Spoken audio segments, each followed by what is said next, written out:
You ask Tiger to solve. This deals with linear equations with one unknown. The final result is x equals 2.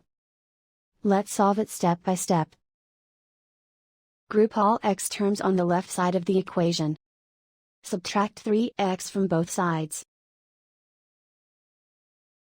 Group like terms. Simplify the arithmetic.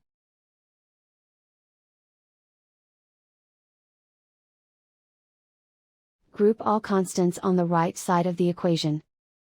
Add 8 to both sides. Simplify the arithmetic.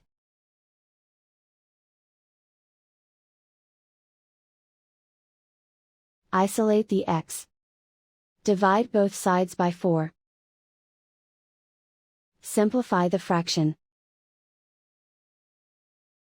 Find the greatest common factor of the numerator and denominator. Factor out and cancel the greatest common factor. And so the final result is x equals 2.